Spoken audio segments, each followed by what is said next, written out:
Hey everyone, thank you for jumping into this video on my channel. I just want to share with you a little bit about myself, a little bit more, and what is going to go on this year. So my name is Sylvie. I'm a 52-year-old mom of 3 living here in Chelsea, Quebec, Canada.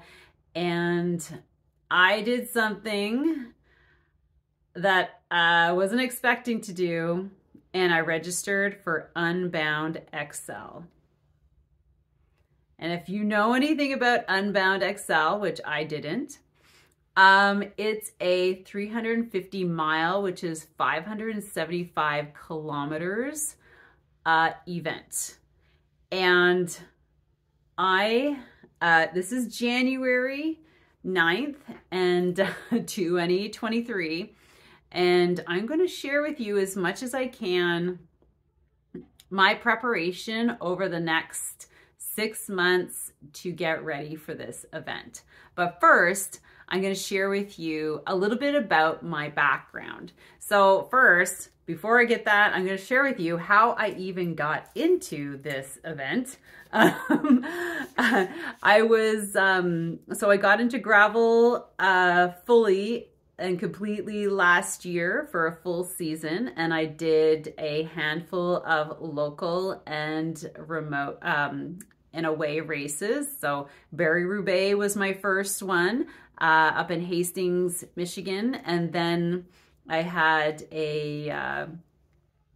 another event in Toronto. I attended an event in Toronto, which was called Ride to Conquer Cancer, and I did over 350 kilometers there. My longest day was 168, and I remember how tired I felt. And then I went and did the Reggie Ramble and a variety of other local races. Then finished off with Hurton and Halliburton for 168K. I'm not looking to impress you, but those were my longest rides. And then, so like most of us, or a lot of us who are super keen and excited about gravel racing and gravel riding, we start looking at the calendar and looking at the big races. And myself included, I was like, okay, what's out there that's super cool, super intense, far away? And I landed on Unbound. So many people were talking about that. The other one was Leadville, but I'm going to keep that one for another year. And I was like, yeah, I'm going to add that to my calendar. The funny thing is that Leadville and I'm going back for the Ride to Conquer Cancer. They're basically a week apart. But that's fine, because then I can travel. So a little bit more about my background is that I am the founder of an amazing club called Cycle Fit Chicks here in the Ottawa-Gatineau region. I've had this club for 15 years. This will be our 15th year.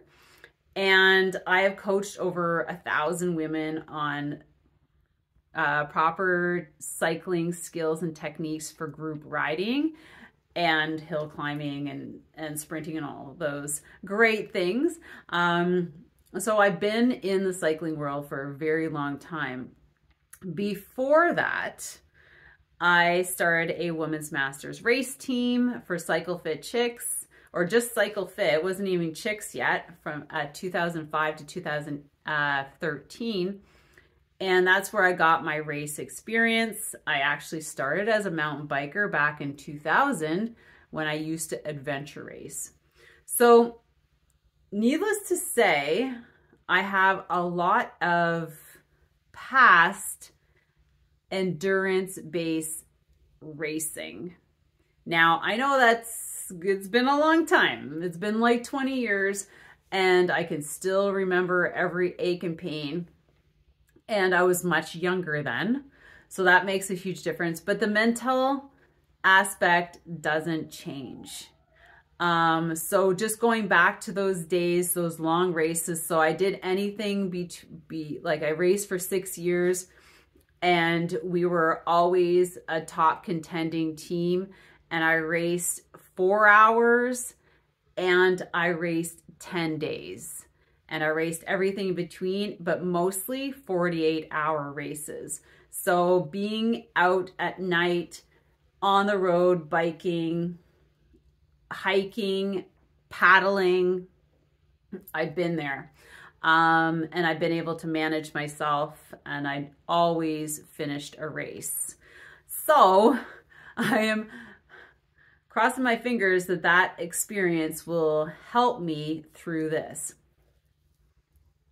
So how I got into this, remember I said that I put it on my schedule, and I went, and I was so excited when I saw it come up on Facebook that I'm like, oh my God, I know it's a lottery, and I put my name in. And when I posted about it, one of my friends says, you know that's for the XL race. And I was like, XL, what's that? Okay, so that's how it all started. And the more I thought about it, the more I'm like, you know, it wasn't that I wanted to do something. I did not want to do something like this now. It was in the cards later on. But I have a lot of time to train, and I'm also really training wise right now on track.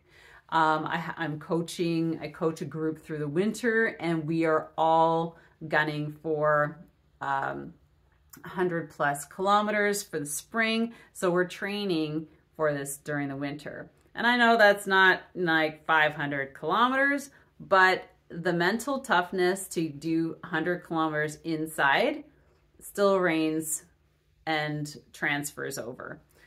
In any case, so why I'm doing this video is that I want to start this video and share with you what I plan on doing, because I am going to be preparing, like I've already started listening to videos, reading material, gathering up the gear that I have personally right now from the years of cycling and racing, and also, you know, what do I need to get over the next 6 months or 4 months?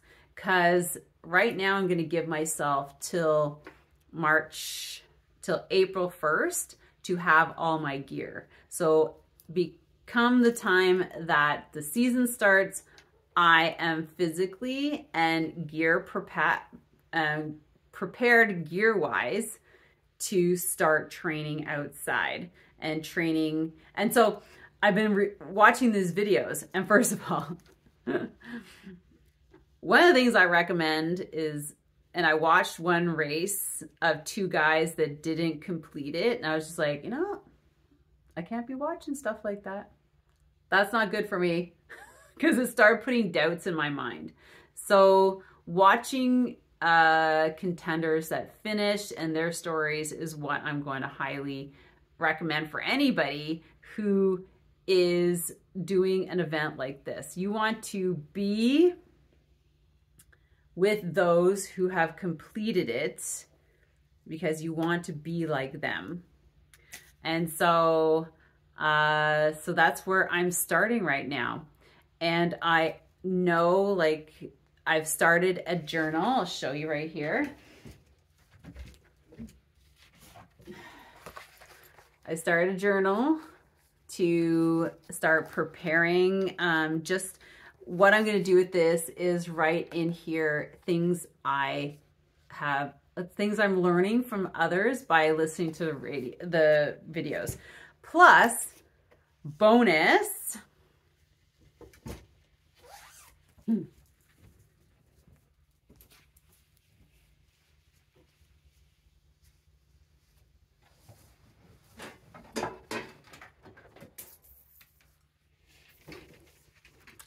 since I'm a podcaster of cycling material and content, I am going to start interviewing anybody and everybody I can to get information that's going to help me better prepare myself for that event.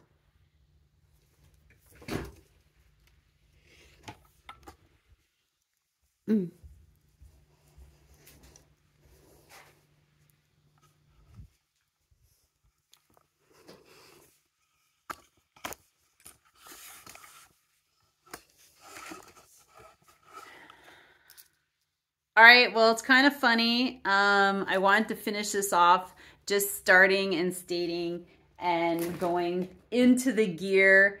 For me, just thinking about this and my general experience in overnight racing is that my lighting system is going to be so important. And I'm just going to give you a little background of what I was used to. So picture this. I used to race in the year 2001 to 2006. Okay, it's 2023. Now, I'm just going to give you a little bit of a back, idea of what it was like 20 years ago, almost 25. We did not have anywhere near the lighting systems that we have today, and for the size. Anybody knows like little Tika headlamp? I remember racing 24 hours of adrenaline with one of those. Yeah. Okay. So that's basically because you either had to have your own lighting or you had to rent the cat eye that was like $500 for the event. So you remember that? And we had adventure race friends who would literally make their own lighting system out of a big D-cell battery, like a huge battery that they would put on their bike, and like a lumiere, like a light that was the size of a car light. I remember teams making stuff like that so they could literally travel faster in the woods. So now, and because it was Boxing Day, one of the first things I did is I went out and got myself some heavy duty front lighting system and a headlamp. So I'm not going to screw around there. And I'm learning stuff already every day through, I'm going to, set aside time each week to go through YouTube videos to look at specific gear. Now I know is hydration system is going to be very, very important. So the size of hydration and Camelback that I'm carrying, the amount of food that I will have. I'm already testing and putting together my own cycling snacks that I did last year. I started creating cycling snacks downloadable. So I will leave a link for you in the description. You can go get yourself one, just download it. So I've tried a lot of those snacks. So those are going to be paramount. I'm going to be testing more, especially now, since we're on Swift, this is the optimum time to be testing all kinds of recipes on the bike to make sure that you can digest it, you're going to get enough energy from it, counting the calories from it. Also, is it going to upset your stomach? You don't want to be finding that out when you're on a long training ride. Inside is the best time to be doing that. So I've been putting together cycling snacks for myself, and then I put together my first version or first edition. I have other ones I'm going to test. I'm not going to add it and share it with you until I test it myself. So I find that that's super important. I did find these nice little chewables from scratch, but however, I do not recommend making anything that's sugary a staple. These are great in a pinch, but let's just say over almost 600 kilometers, you're gonna need real food, real food. And so I've also made a list of, like I said, gear that I need. I need new bike shoes. I need like, I just need stuff. So, but anyways, I just wanted to start that with you, start this with you, because I'm going to make it, a mission to at least once a month put a video out. If you guys have questions, please put them in the description below, and we can figure things out together, right? If you've been to Unbound XL and you hear this, I would love to hear from you. I would love to have you on my podcast. And so any kind of tips and tricks would be greatly appreciated. Yeah. So at first I was kind of like, oh my God, what did I do? But then, you know, when I saw the notice that went out on Unbound's Facebook page, and I watched the video, I'm like, oh my God, is my name in there? Oh my God, is my name in there? And there it was. And I was like, what have I done? So, so my plan is to drive down there on Monday, the week before. And so take my time traveling down there, because I know like driving and sitting is going to be like, it's going to be hard on the body, especially 24 hours is 21 hours from Montreal, or where I live, down to Kansas, Emporia, Kansas. And so I should get there by Wednesday. So I'll have Wednesday, Thursday, Friday, and I believe everything starts Saturday morning. I have to look at I haven't looked that far. And then after that, I will slowly drive towards Toronto and then participate in the next event. And then after that, I will spend the rest of the summer recovering. That's my plan. Yeah. So what do you think of that plan? Do you think it's doable? Yeah. So like I said, I'm really excited about this, actually. And I've already made that decision that I'm going to do it, because I was like, oh my God, I can maybe call them and have them change it because I made a mistake. But I'm like, you know, when I talked to a couple of people, I said this one's more of an adventure over being a race. And I'm like, you know what? I kind of want that. Because racing, it's just like, you know, if you can go out and ride, and I like riding by myself. The map is going to be an issue, right? Got to download everything, have backups and backups. But I'm really looking forward to it. I'm looking forward to the whole experience, road trip, driving across the states, just participating. So anyways, if anything, you can wish me luck and follow, subscribe to my YouTube channel and put the notifications on.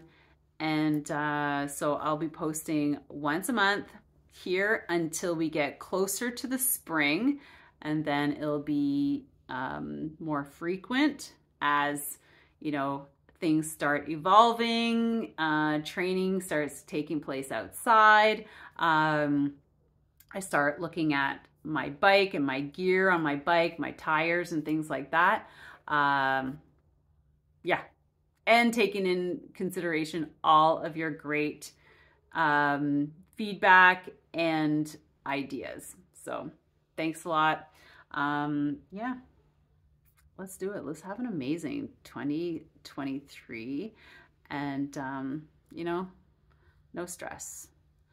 My major focus for this is to finish happy and healthy. I have no expectations besides, like I said, I never finish a race, knock on wood. And so I want to make sure I'm as prepared as possible to have a fun event. Yeah. Anyways, anybody want to do this with me? I'll pick you up on the way. Take care.